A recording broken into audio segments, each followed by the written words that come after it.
안녕하세요. 삶을 돌아보는 조용한 시간, 사물림입니다. 오늘도 삶의 한 조각을 함께 사색해보는 시간으로 여러분을 초대합니다. 혹시 이런 경험 있으신가요? 누군가에게 한없이 친절했는데 오히려 그 친절이 당연하게 여겨지거나 심지어 이용당했던 적 말입니다. 아니면 모든 사람에게 좋은 사람이 되려고 애쓰다가 정작 자신은 지쳐버린 경험은 어떠세요? 오늘 우리가 함께 들어볼 이야기는 19세기 독일의 위대한 철학자 아르투어 쇼펜하우어가 전하는 인간관계의 지혜입니다. 그는 우리에게 이렇게 말합니다. 사람 아닌 사람에게까지 친절하지 마라. 이 말이 처음엔 차갑게 들릴 수도 있습니다. 하지만 잠시 멈추고 생각해 보세요. 이것은 냉정함이 아니라 오히려 우리 자신과 진정으로 소중한 사람들을 보호하는 지혜로운 경계 설정에 관한 이야기입니다. 쇼펜하우어는 인간의 본성을 깊이 관찰했습니다. 그리고 우리에게 현실적이면서도 따뜻한 인간관계의 원칙들을 제시해줍니다. 고슴도치 우화로 유명한 그의 통찰은 오늘날에도 여전히 우리의 마음을 울립니다. 오늘 이 시간을 통해 여러분은 더 이상 일방적으로 베푸는 관계에서 지치지 않으실 것입니다. 대신 상호 존중하는 건강한 관계를 만드는 지혜를 얻게 되실 겁니다. 자, 그럼 함께 시작해 볼까요? 잠시 멈추고 상상해 보세요. 추운 겨울밤, 여러 마리의 고슴도치들이 있습니다. 그들은 추위를 피하기 위해 서로 가까이 다가갑니다. 하지만 너무 가까이 가면 서로의 가시에 찔려 아파합니다. 그렇다고 너무 멀리 떨어지면 다시 추위에 떨게 되죠. 결국 고슴도치들은 따뜻함을 나누면서도 서로 다치지 않는 적절한 거리를 찾게 됩니다. 쇼펜하우어는 이것이 바로 인간관계의 본질이라고 말했습니다. 여러분의 직장 생활을 떠올려 보세요. 입사 초기에는 모든 동료들과 친해지려고 애쓰셨을 겁니다. 점심을 함께 먹고 회식에 빠짐없이 참석하고 개인적인 고민까지 털어놓으며 가까워지려 했을 것입니다. 그런데 시간이 지나면서 어떤 일들이 벌어졌나요? 이번 주말에 이사 좀 도와줄 수 있어? 내일 좀 대신 해줄 수 있을까? 급한 일이 생겼어. 돈 좀 빌려줄 수 있어? 곧 갚을게. 처음에는 흔쾌히 도와주셨을 겁니다. 좋은 관계를 유지하고 싶었으니까요. 하지만 이런 부탁들이 반복되면서 여러분은 점점 피곤해지기 시작했을 것입니다. 쇼펜하우어는 이렇게 말합니다. 인간은 사회적 동물이지만 동시에 개체성을 유지해야 하는 존재다. 너무 가까워지면 서로의 개성이 침해되고 너무 멀어지면 외로움에 시달린다. 그렇다면 어떻게 해야 할까요? 먼저 예의와 격식의 힘을 이해해야 합니다. 많은 분들이 예의를 차갑고 형식적인 것으로 생각하시는데 사실은 정반대입니다. 예의는 서로를 보호하는 따뜻한 경계선입니다. 직장에서 김대리님, 안녕하세요라고 인사하는 것과 야, 철수야라고 부르는 것의 차이를 생각해 보세요. 전자는 상대방의 사회적 위치와 인격을 인정하는 것이고 후자는 그 경계를 무너뜨리는 것입니다. 예의를 지킨다는 것은 우리는 서로 다른 개체이며 각자의 공간과 시간, 그리고 선택권을 존중한다는 의미입니다. 이것이 바로 고슴도치들이 찾은 그 적절한 거리인 것이죠. 두 번째로 선택적 친절의 지혜를 실천해야 합니다. 모든 사람에게 똑같이 친절할 필요는 없습니다. 아니, 해서도 안 됩니다. 여러분의 에너지와 시간, 감정은 무한하지 않습니다. 소중한 자원이죠. 이것들을 함부로 나누어주면 정작 중요한 사람들에게 줄 것이 없어집니다. 진정으로 여러분을 아끼고 존중하는 사람들이 있습니다. 가족, 오랜 친구, 선의를 가진 동료들. 이런 분들에게는 마음껏 베푸세요. 하지만 여러분의 친절을 당연하게 여기거나 이용하려는 사람들에게까지 그럴 필요는 없습니다. 잠시 멈추고 생각해 보세요. 지금 여러분 주변에서 여러분의 친절을 소중히 여기는 사람은 누구인가요? 그리고 당연하게 여기는 사람은 누구인가요? 쇼펜하우어의 지혜는 우리에게 이렇게 속삭입니다. 진정한 관계는 적절한 거리에서 피어난다. 너무 가깝지도 너무 멀지도 않은 그 공간에서 서로의 존재를 온전히 인정하고 존중할 때 비로소 아름다운 인간관계가 시작된다. 퇴근 후 지하철에서 벌어진 일입니다. 한 승객이 큰 소리로 전화 통화를 하며 주변 사람들을 불편하게 만들고 있습니다. 여러분이라면 어떻게 하시겠어요? 죄송하지만 조금만 작게 통화해 주실 수 있을까요? 라고 정중히 부탁하시겠어요? 아니면 그냥 참고 견디시겠어요? 많은 분들이 후자를 선택하실 겁니다. 왜일까요? 상대방이 어떤 반응을 보일지 모르기 때문입니다.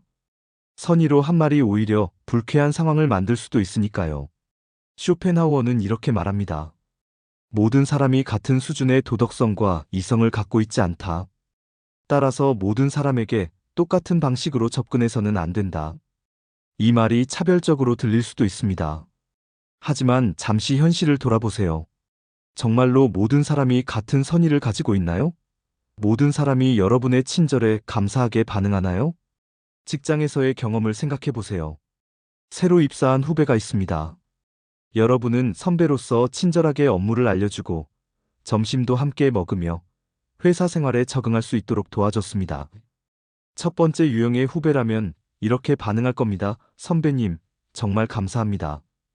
덕분에 회사에 잘 적응하고 있어요. 나중에 제가 도울 일 있으면 언제든 말씀해 주세요. 두 번째 유형의 후배라면 네. 그런데 선배님, 이것도 좀 도와주세요. 적어도 모르겠어요. 그리고 내일 회의 자료도 같이 준비해 주실 수 있어요? 차이가 보이시나요? 첫 번째 후배는 여러분의 도움에 감사하며 상호적인 관계를 만들려고 합니다. 하지만 두 번째 후배는 여러분의 친절을 일방적인 서비스로 받아들입니다.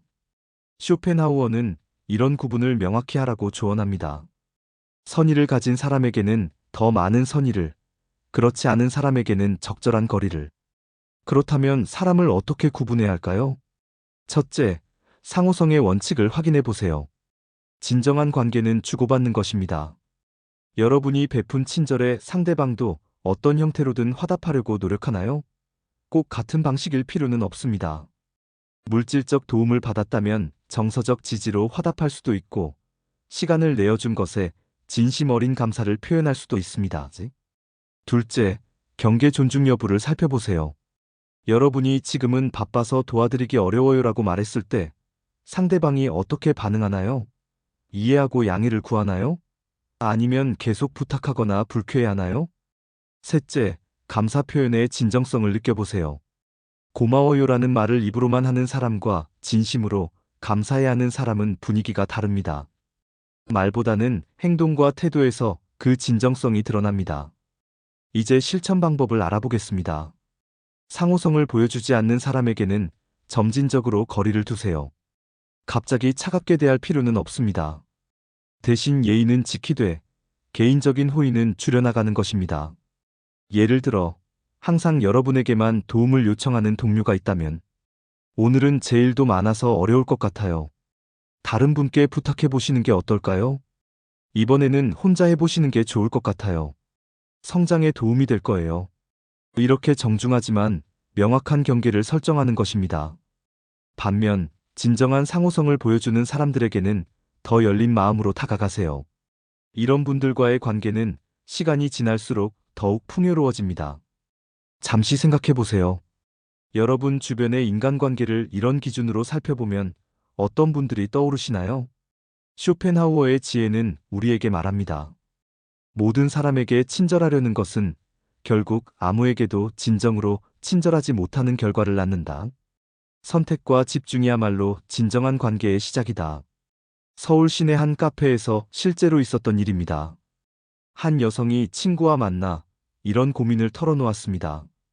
나는 왜 항상 돈을 내게 될까? 처음에는 내가 먼저 내겠다고 했는데 이제는 당연하게 생각하는 것 같아. 친구가 지갑을 꺼낼 생각도 안 하더라고.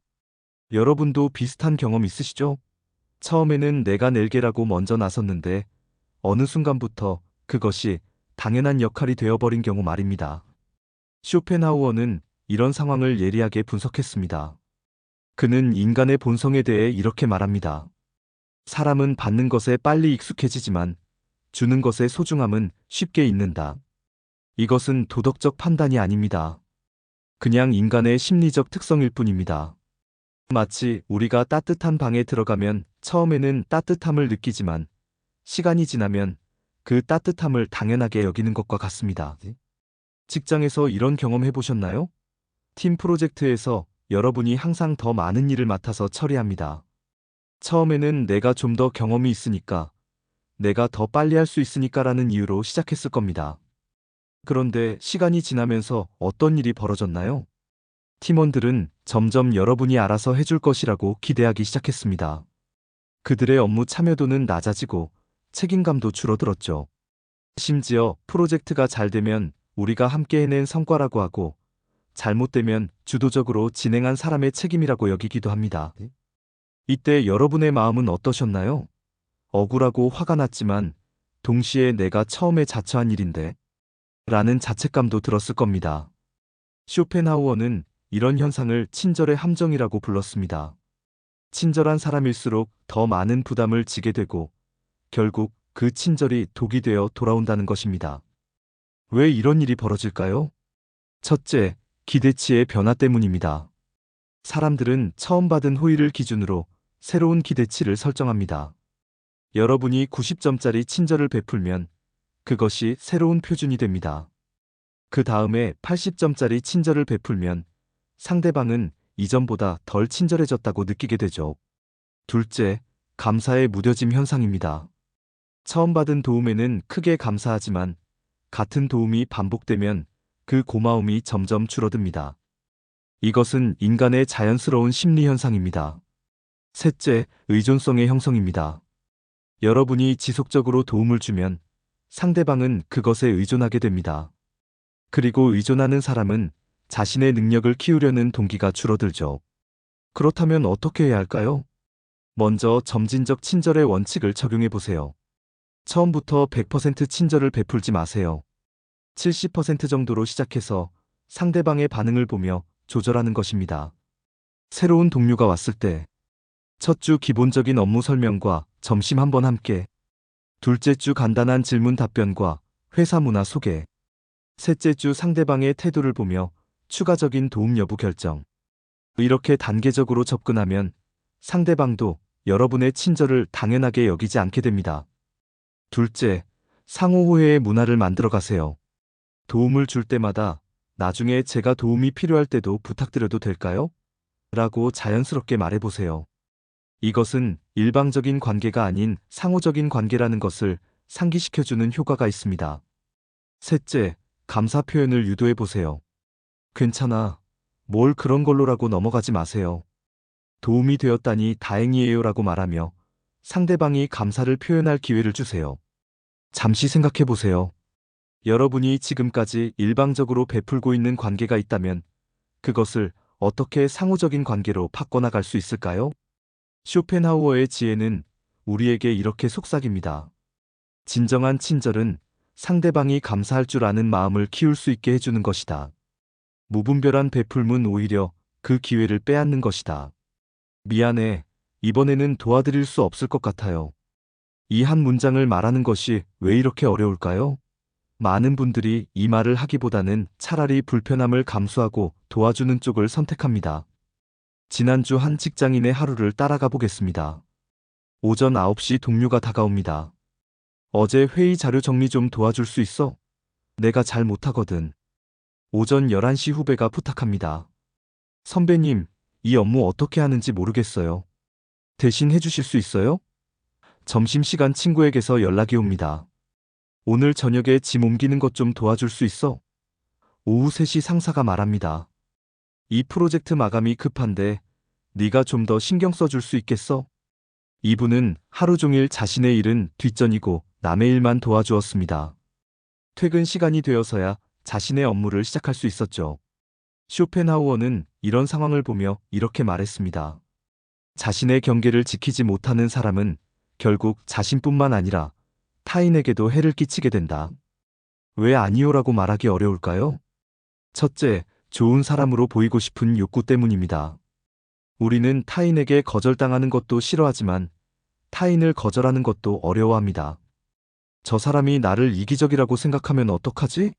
라는 걱정이 앞서죠. 둘째, 갈등을 피하고 싶은 마음 때문입니다. 거절하면 상대방이 불쾌해하거나 관계가 어색해질까봐 걱정됩니다. 셋째, 죄책감 때문입니다. 내가 도와줄 수 있는데 왜 안 도와주지? 라는 생각이 들면서 자책하게 됩니다. 하지만 쇼펜하우어는 우리에게 다른 관점을 제시합니다. 진정한 도움은 상대방이 스스로 할 수 있는 능력을 기를 때 완성된다. 무조건적인 도움은 오히려 상대방의 성장을 방해한다. 건강한 경계 설정의 방법들. 첫째, 점진적 거절 연습을 해보세요. 갑자기 모든 부탁을 거절하기는 어려우니까 작은 것부터 시작해보세요. 오늘은 제 일이 많아서 내일은 어떨까요? 이번에는 어려울 것 같은데 다음번에 부탁드려도 될까요? 이 부분은 제가 잘 모르는 영역이라 다른 분께 부탁하시는 게 좋을 것 같아요.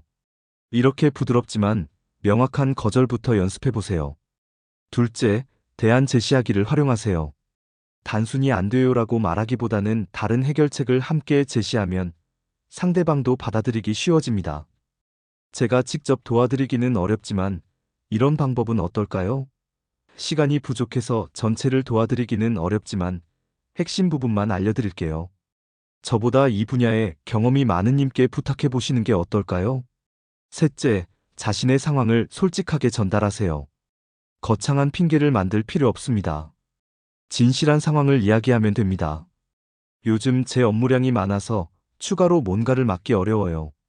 이번 달은 개인적으로 바쁜 일이 있어서 도움드리기 어려울 것 같아요. 지금 몸이 좀 안 좋아서 무리하기 어려워요. 경계 설정 후 발생하는 변화들. 처음에는 일부 사람들이 불편해할 수도 있습니다. 특히 여러분의 도움에 익숙했던 사람들은 당황할 수도 있죠.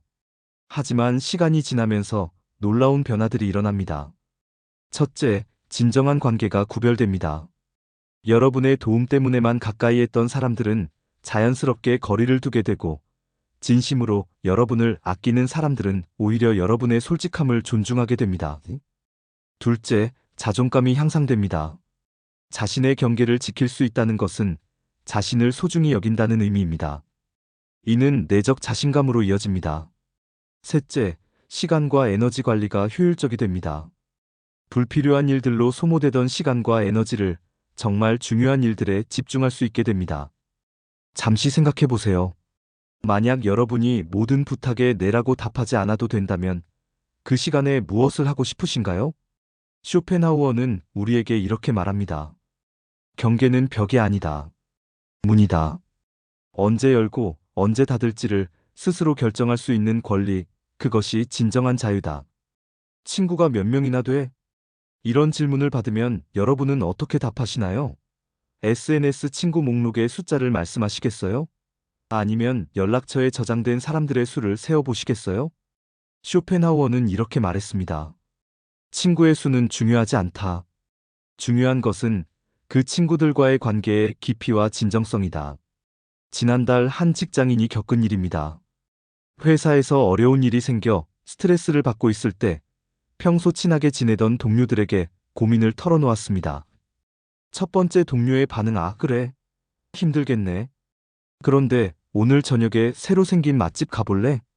두 번째 동료의 반응, 정말 힘들겠다. 잠깐, 내가 시간 좀 내줄게. 커피 한잔 하면서 이야기해보자. 혹시 내가 도울 수 있는 게 있을까? 같은 고민을 이야기했는데 반응이 이렇게 다릅니다. 첫 번째 동료는 표면적인 관심을 보이고 곧바로 화제를 전환했습니다. 두 번째 동료는 진심으로 공감하고 도움을 주려고 했죠. 피상적 관계의 특징들. 첫째, 편의 위주의 만남입니다. 즐거울 때, 필요할 때만 찾습니다. 여러분이 어려울 때나 도움이 필요할 때는 연락이 뜸해집니다. 둘째, 표면적인 대화에 머물러 있습니다. 날씨, 연예인 이야기, 회사 험담 등 가벼운 주제만 다룹니다. 깊이 있는 고민이나 진솔한 감정을 나누지 않습니다. 셋째, 일방적인 소통이 많습니다. 주로 자신의 이야기만 하거나 반대로 여러분의 이야기에는 별 관심을 보이지 않습니다. 넷째, 상황에 따른 태도 변화가 심합니다. 여러분의 상황이 좋을 때와 어려울 때의 대우가 확연히 다릅니다. 진정한 우정의 특징들. 반면 진정한 친구들은 어떨까요? 첫째, 무조건적인 지지를 보여줍니다. 여러분이 성공했을 때 진심으로 축하해주고 실패했을 때도 곁에서 응원해줍니다. 질투하거나 비교하지 않습니다. 둘째, 솔직한 피드백을 해줍니다. 여러분이 잘못된 길로 가고 있을 때, 비록 듣기 싫어도 진실을 말해줍니다. 이것은 진정한 사랑의 표현입니다. 셋째, 상호적인 관심을 보입니다. 여러분의 안부를 진심으로 궁금해하고 작은 변화도 알아챕니다. 그리고 여러분도 그 친구를 마찬가지로 챙기고 싶어집니다. 넷째, 시간이 지나도 변하지 않는 마음입니다. 몇 달 연락하지 않아도 만나면 어제 본 것처럼 편안합니다. 시간과 거리가 관계의 질을 좌우하지 않습니다. 어떻게 구분할 수 있을까요? 쇼펜하우어는 간단한 테스트를 제안합니다. 어려움의 시기에 누가 곁에 남아있는지 보라. 여러분이 다음과 같은 상황에 처했을 때를 상상해 보세요. 직장을 잃었을 때, 건강에 문제가 생겼을 때, 경제적으로 어려워졌을 때, 가족에게 문제가 생겼을 때, 이럴 때 누가 여러분에게 연락을 하나요? 누가 실질적인 도움을 주려고 하나요? 누가 그냥 들어주기라도 하나요? 반대로 여러분이 좋은 일이 있을 때는 어떤가요?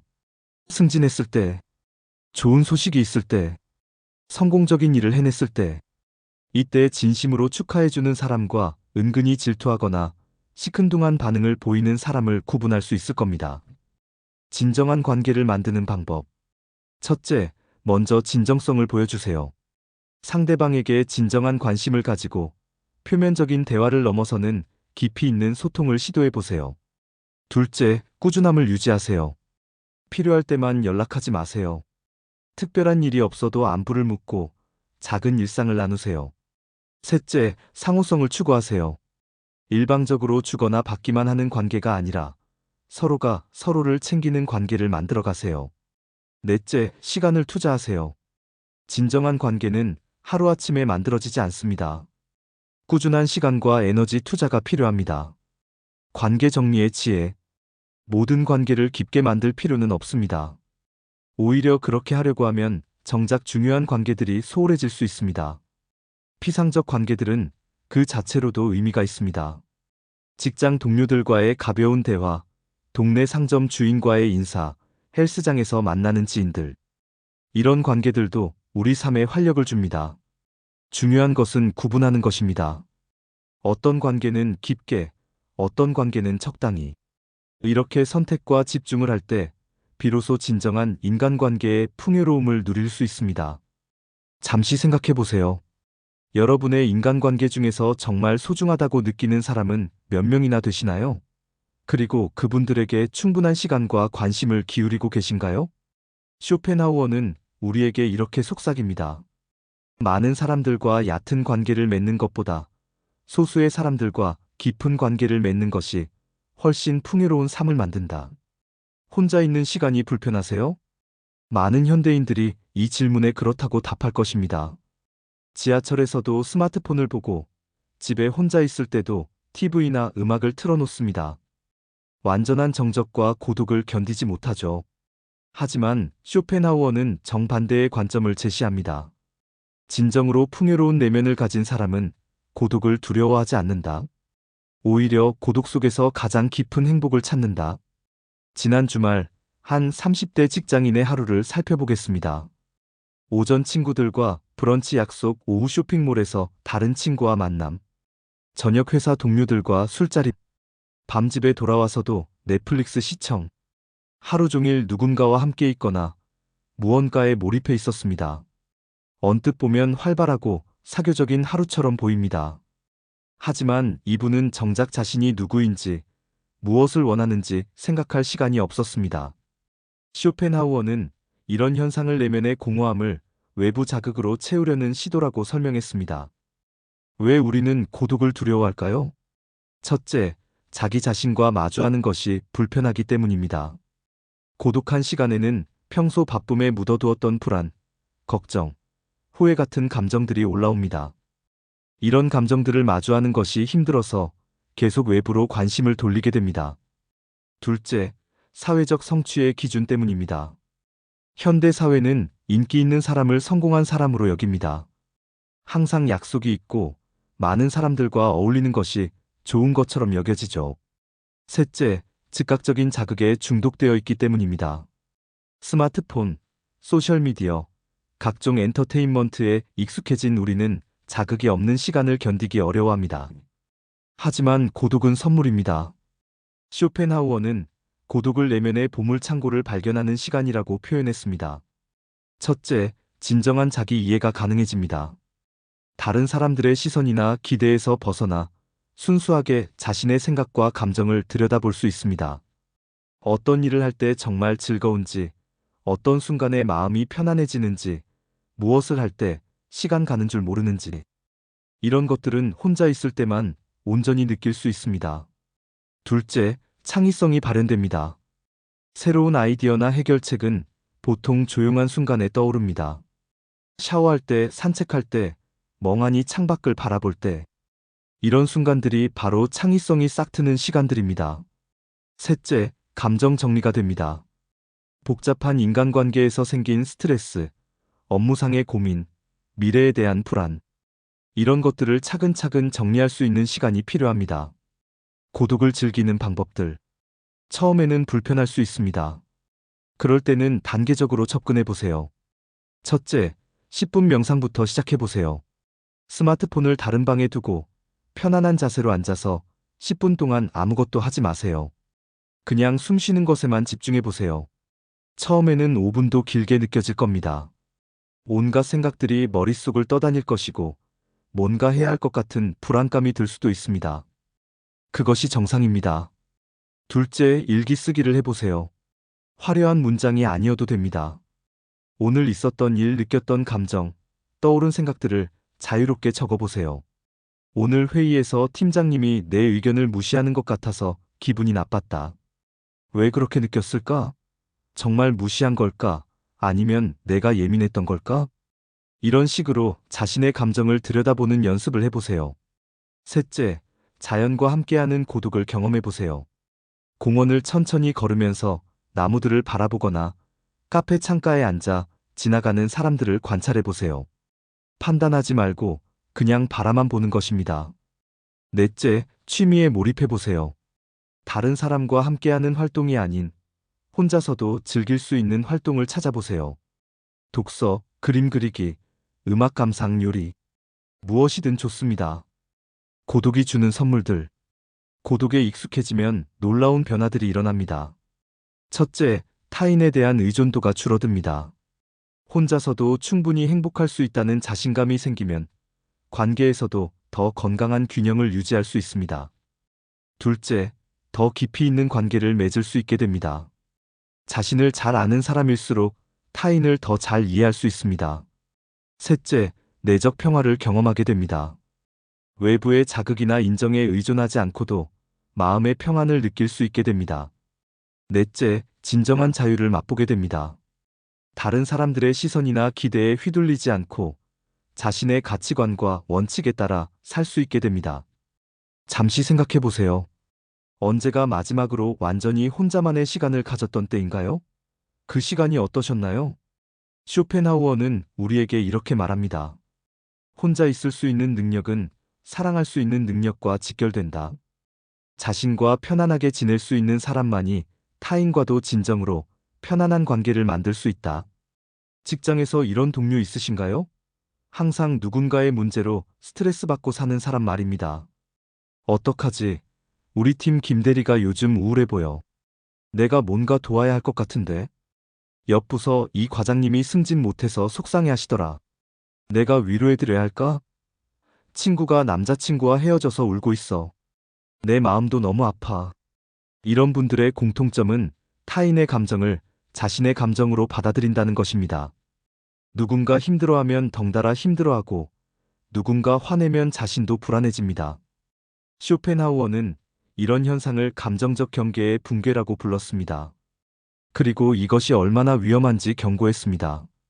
감정적 경계가 없을 때 생기는 문제들. 첫째, 만성 스트레스에 시달리게 됩니다. 자신의 문제만으로도 충분히 복잡한데 다른 사람들의 문제까지 떠안고 살면 감당할 수 없는 부담이 됩니다. 한 직장인의 이야기를 들어보세요. 이분은 팀원들의 개인적 고민까지 모두 들어주며 해결해 주려고 애썼습니다. 팀원 A는 육아 스트레스, 팀원 B는 경제적 어려움, 팀원 씨는 가족 갈등.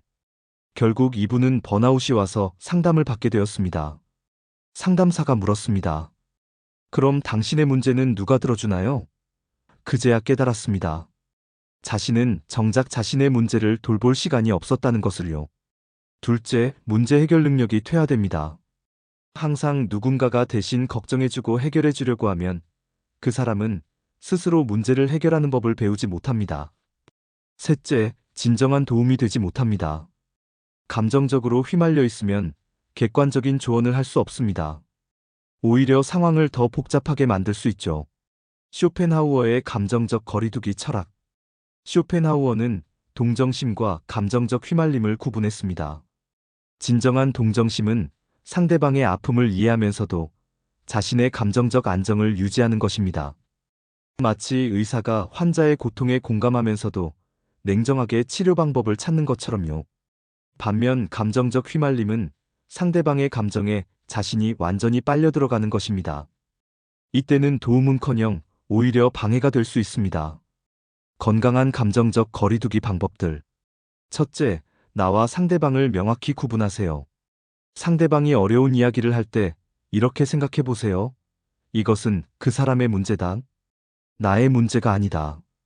나는 들어줄 수 있지만 해결할 책임은 없다. 상대방은 충분히 성숙한 어른이다. 스스로 해결할 능력이 있다. 둘째, 감정의 온도 조절을 연습하세요. 상대방이 매우 화났다고 해서 여러분도 같이 화낼 필요는 없습니다. 오히려 한 사람은 차분해야 상황을 정리할 수 있죠. 정말 화가 많이 나셨겠어요? 어떤 부분이 가장 속상하셨나요? 이렇게 공감은 하되 감정적으로는 한 발짝 떨어져서 상황을 바라보세요. 셋째, 도움의 범위를 명확히 설정하세요. 제가 도울 수 있는 것은 이야기를 들어드리는 것까지예요. 조언은 해드릴 수 있지만 결정은 본인이 하셔야 해요. 이 문제는 전문가의 도움이 필요할 것 같아요. 이렇게 미리 경계를 설정하면 나중에 부담스러운 상황을 피할 수 있습니다. 실제 상황별 대처법. 상황 1, 동료가 계속 불평불만을 털어놓는 경우. 기존 반응 정말 그러게. 너무 억울하다. 어떡하면 좋을까? 개선된 반응 많이 속상하셨겠어요. 이런 상황에서는 어떤 해결책을 생각해보고 계신가요? 상황 2, 친구가 연애 문제로 매번 전화하는 경우. 기존 반응 밤늦게까지 전화 받으며 함께 우울해하기. 개선된 반응 힘드실 거 충분히 이해해요. 하지만 이런 중요한 문제는 충분히 생각해 보신 후에 결정하시는 게 좋을 것 같아요. 상황 3, 가족이 계속 걱정거리를 털어놓는 경우. 기존 반응 모든 걱정을 함께 떠안고 밤잠 못 이루기. 개선된 반응 저도 걱정이 되지만 이 문제는 당사자가 해결하는 게 맞는 것 같아요. 제가 할 수 있는 도움이 있으면 말씀해 주세요. 감정적 거리두기의 놀라운 효과들. 처음에는 내가 너무 냉정한 건 아닐까? 라는 죄책감이 들 수도 있습니다. 하지만 시간이 지나면서 놀라운 변화들을 경험하게 됩니다. 첫째, 상대방이 더 성장하게 됩니다. 항상 누군가가 대신 걱정해주지 않으니까 스스로 문제를 해결하는 능력이 늘어납니다. 둘째, 관계가 더 건강해집니다. 일방적인 걱정과 의존의 관계가 아니라 서로 독립적이면서도 지지하는 관계가 됩니다. 셋째, 여러분의 조언이 더 효과적이 됩니다. 감정적으로 휘말리지 않으니까 더 객관적이고 현실적인 조언을 할 수 있습니다. 넷째, 정신 건강이 향상됩니다. 다른 사람의 문제로 인한 스트레스가 줄어들어 마음이 훨씬 편안해집니다. 잠시 생각해 보세요. 여러분이 지금 감정적으로 너무 깊이 개입하고 있는 관계가 있나요? 그 관계에서 한 발짝 물러나면 어떤 변화가 일어날까요? 쇼펜하우어는 우리에게 이렇게 말합니다. 진정한 사랑은 상대방을 대신해서 살아주는 것이 아니다. 상대방이 스스로의 힘으로 살아갈 수 있도록 지지해주는 것이다. 요즘 젊은 사람들은 예의가 없어. 이런 말을 들으면 어떤 생각이 드시나요? 꼰대 같은 소리라고 생각하시겠어요? 아니면 일리가 있다고 여기시겠어요? 쇼펜하우어는 예의에 대해 매우 독특한 관점을 제시합니다. 그는 예의를 형식적인 허례허식이 아니라 인간관계의 윤활유라고 불렀습니다. 지난주 지하철에서 벌어진 일입니다. 한 젊은 직장인이 나이 든 승객에게 자리를 양보했습니다. 그런데 그 방식이 두 사람 모두를 불편하게 만들었습니다. 아저씨, 여기 앉으세요. 저는 괜찮아요. 겉으로는 친절한 행동이지만 받는 입장에서는 어떨까요? 아저씨라는 호칭에서 나이 듦을 강조당한 느낌이 들고 저는 괜찮아요라는 말에서는 억지로 양보하는 듯한 인상을 받을 수 있습니다. 만약 이렇게 말했다면 어땠을까요? 죄송합니다만 다음 역에서 내려야 해서 자리 비워드릴게요. 같은 양보이지만 훨씬 자연스럽고 상대방의 자존심도 지켜줍니다. 예의는 왜 중요할까요? 첫째, 서로의 존재를 인정하는 방식이기 때문입니다. 안녕하세요라는 간단한 인사에는 당신의 존재를 알아봅니다라는 의미가 담겨 있습니다. 둘째, 갈등을 예방하는 완충장치 역할을 합니다. 예의를 지키면서 말하면 같은 내용도 훨씬 부드럽게 전달됩니다. 이 일 빨리 해주세요. BS 혹시 이 일 언제쯤 완료 가능할까요? 당신 틀렸어요. BS 제가 알기로는 조금 다른 것 같은데 어떻게 생각하세요? 셋째, 자신을 보호하는 방패가 됩니다. 적절한 격식을 유지하면 불필요한 친밀감이나 오해를 방지할 수 있습니다. 현대사회에서 예의가 무너지는 이유. 첫째, 빠른 소통을 추구하다 보니 형식적인 것들이 번거롭게 느껴집니다. 카카오톡으로 이응키읔, 기억시옷 같은 줄임말을 쓰는 것이 그 예입니다. 둘째, 수평적 관계를 지향하면서 격식을 권위주의로 오해하는 경우가 많습니다. 하지만 예의는 권위와는 다릅니다. 상호 존중의 표현이죠. 셋째, 개인주의 문화가 확산되면서 타인에 대한 배려보다 자신의 편의를 우선시하게 됩니다. 쇼펜하우어가 제시하는 현명한 예의. 그렇다고 무조건 형식적인 예의만 지키라는 것은 아닙니다. 쇼펜하우어가 말하는 예의는 지혜로운 예의입니다. 첫째, 상황에 맞는 적절함을 유지하세요. 회사에서는 격식을 지키되 친구들과는 편안하게, 처음 만나는 사람에게는 정중하게, 오랜 지인에게는 따뜻하게. 둘째, 진정성을 담은 예의를 실천하세요. 형식만 갖춘 빈 예의보다는 마음이 담긴 간단한 예의가 훨씬 좋습니다. 안녕하세요. 무표정으로 BS 안녕하세요. 미소와 함께. 셋째, 상대방을 배려하는 예의를 선택하세요. 내가 편한 방식이 아니라 상대방이 편안해할 방식을 생각해 보세요. 실생활에서의 예의 실천법. 직장에서, 엘리베이터에서 먼저 탄 사람이 버튼을 눌러주기. 회의실 문을 뒤에 오는 사람을 위해 잠시 잡아주기. 메일에서 수고하세요. 대신 좋은 하루 되세요. 같은 따뜻한 마무리. 누군가 말할 때 스마트폰 보지 않기. 대중교통에서 지하철 내리는 사람 먼저 기다리기. 큰 소리로 통화하지 않기. 가방 앞으로 메고 다니기. 이어폰에서 소리 새어나오지 않게 주의하기. 일상 대화에서 상대방 말 끝까지 듣고 대답하기. 그런데보다는 그리고 사용하기. 반대 의견 말할 때 제 생각에는 같은 완곡한 표현 사용. 조언할 때 해야 해보다는 하는 건 어떨까요? 제안하기. 예의가 만드는 놀라운 변화들. 예의를 지키기 시작하면 신기한 일들이 벌어집니다. 첫째, 상대방도 예의를 지키기 시작합니다. 예의는 전염성이 있습니다. 한 사람이 정중하게 행동하면 상대방도 자연스럽게 그에 맞춰 행동하게 됩니다. 둘째, 갈등이 현저히 줄어듭니다. 같은 말도 예의를 지켜서 하면 상대방이 받아들이기 쉬워집니다.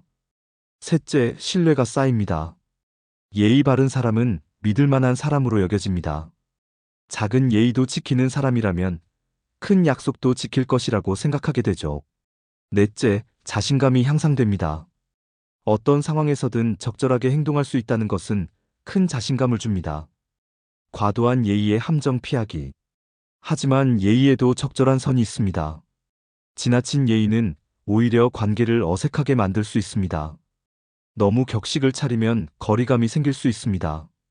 과도한 겸손은 자신감 없어 보일 수 있습니다. 상황에 맞지 않는 예의는 어색할 수 있습니다. 핵심은 상황과 관계에 맞는 적절한 예의를 찾는 것입니다. 예의 연습법. 첫째, 하루에 한 가지씩 새로운 예의를 실천해 보세요. 오늘은 엘리베이터에서 문 잡아주기, 내일은 감사합니다, 더 자주 말하기. 둘째, 상대방의 반응을 관찰해 보세요. 예의를 지켰을 때와 그렇지 않을 때 상대방의 표정이나 태도가 어떻게 달라지는지 살펴보세요. 셋째, 롤모델을 찾아보세요. 주변에서 자연스럽게 예의를 지키는 사람을 관찰하고 배워보세요. 잠시 생각해 보세요. 여러분이 받았던 예의 중에서 가장 기분 좋았던 것은 무엇인가요? 그리고 여러분도 그런 예의를 다른 사람에게 베풀고 계신가요? 쇼펜하우어는 우리에게 이렇게 말합니다. 예의는 인간의 가시를 부드럽게 감싸주는 보호막이다. 이것이 있어야 우리는 서로 다치지 않고도 가까워질 수 있다. 여러분, 지금까지 우리는 쇼펜하우어의 지혜를 통해 인간관계의 깊은 진실들을 탐구해 왔습니다. 잠시 멈추고 이 시간을 돌아보며 함께 정리해 보겠습니다. 우리가 함께 배운 지혜들. 첫 번째 지혜는 적절한 거리의 기술이었습니다. 고슴도치들처럼 우리도 너무 가깝지도 너무 멀지도 않은 그 적절한 거리에서 진정한 관계를 만들어갈 수 있다는 것을 배웠습니다. 모든 사람과 같은 거리를 유지할 필요도 없고 그래서도 안 된다는 것. 각각의 관계에 맞는 적절한 거리가 있다는 것. 그리고 그 거리를 찾아가는 것이 바로 관계의 지혜라는 것을 깨달았습니다. 두 번째로 사람을 구분하는 지혜를 익혔습니다. 사람 아닌 사람에게까지 친절하지 말라는 쇼펜하우어의 말은 처음에는 차갑게 들렸지만 이제는 그 깊은 의미를 이해하게 되었습니다. 모든 사람이 같은 선의를 가지고 있지 않다는 현실을 받아들이고 상호성을 보여주는 사람과 그렇지 않은 사람을 구분하는 것. 이것이 자신을 보호하면서도 진정으로 소중한 사람들에게 더 많은 사랑을 줄 수 있는 방법이라는 것을 알게 되었습니다. 세 번째는 일방적 친절의 함정에서 벗어나는 법이었습니다. 베푸는 것이 아름답지만 무분별한 베품은 오히려 관계를 왜곡시킬 수 있다는 것. 진정한 친절은 상대방이 감사할 줄 아는 마음을 기를 수 있도록 돕는 것이라는 깨달음을 얻었습니다. 네 번째로 경계 설정의 기술을 배웠습니다.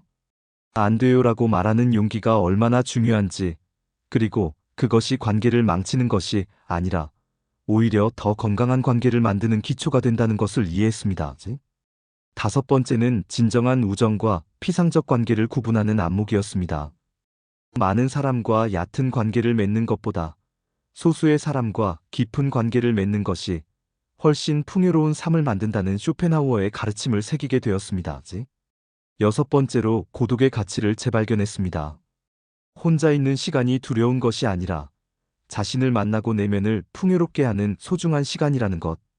그리고 혼자서도 행복할 수 있는 사람이 타인과도 더 건강한 관계를 맺을 수 있다는 것을 깨달았습니다.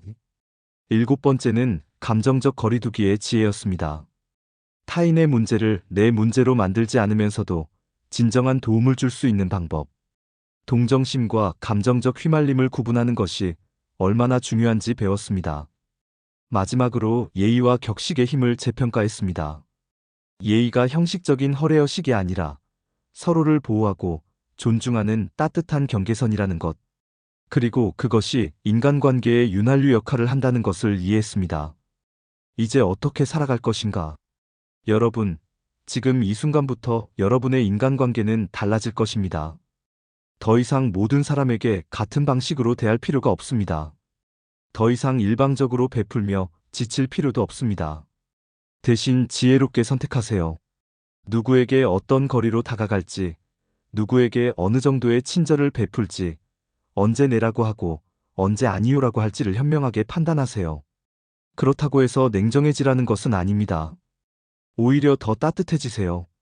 하지만 그 따뜻함을 무분별하게 나누어 주지 말고 정말 소중한 사람들에게 더 깊이 있게 전해주세요. 실천을 위한 작은 시작들. 내일부터, 아니, 오늘부터 작은 것들을 실천해 보세요.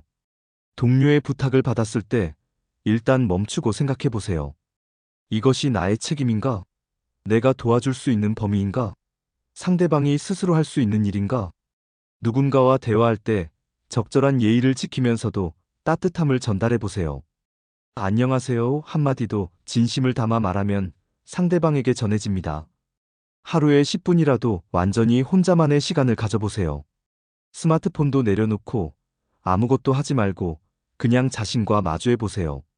상대방의 문제로 스트레스를 받기 시작하면 스스로에게 물어보세요. 이것은 누구의 문제인가? 내가 해결해야 할 일인가? 쇼펜하우어가 전하는 마지막 메시지. 친애하는 여러분, 인간관계는 인생에서 가장 중요한 부분 중 하나입니다. 하지만 동시에 가장 어려운 부분이기도 하죠. 우리는 혼자 태어나서 혼자 죽어갑니다. 하지만 그 사이의 시간을 다른 사람들과 함께 살아갑니다. 그 시간을 어떻게 보내느냐가 우리 삶의 질을 결정합니다. 현명한 관계를 맺는다는 것은 자신을 소중히 여기면서도 타인을 존중하는 것입니다. 자신의 경계를 지키면서도 필요할 때는 그 경계를 열어주는 것입니다. 모든 사람에게 친절하려고 애쓰지 말고 정말 소중한 사람들에게 진정한 사랑을 베푸는 것입니다. 여러분이 오늘 이 시간을 통해 얻은 지혜들이 단순한 지식으로 끝나지 않기를 바랍니다. 실제 삶에서 실천되어 여러분의 관계를 더 건강하고 아름답게 만들어가는 힘이 되기를 바랍니다. 마지막 당부. 그리고 기억하세요. 완벽한 관계란 없습니다. 실수할 수도 있고, 때로는 거리 조절에 실패할 수도 있습니다. 그럴 때는 자책하지 마세요. 다시 조정하면 됩니다. 관계도 하나의 기술이고, 기술은 연습을 통해 늘어나는 것이니까요. 여러분의 소중한 시간을 내어 이 이야기를 들어주셔서 감사합니다. 여러분 모두가 지혜로운 관계를 통해 더 행복하고 평화로운 삶을 살아가시기를 진심으로 바랍니다. 오늘 밤 잠자리에 들기 전에 잠시 생각해 보세요. 내일은 어떤 관계를 만들어가고 싶은지, 어떤 사람이 되고 싶은지를. 그리고 작은 것부터 실천해 보세요. 잠시 멈추고 깊게 숨을 들이마셔 보세요. 여러분의 새로운 시작을 응원합니다. 쇼펜하우어의 지혜가 여러분과 함께하기를 바라며 오늘의 이야기를 마무리하겠습니다. 오늘도 함께해 주셔서 고맙습니다. 이 작은 이야기가 당신의 하루의 잔잔한 울림이 되었길 바랍니다. 삶의 끝에서 다시 돌아보는 말들, 사물림이었습니다.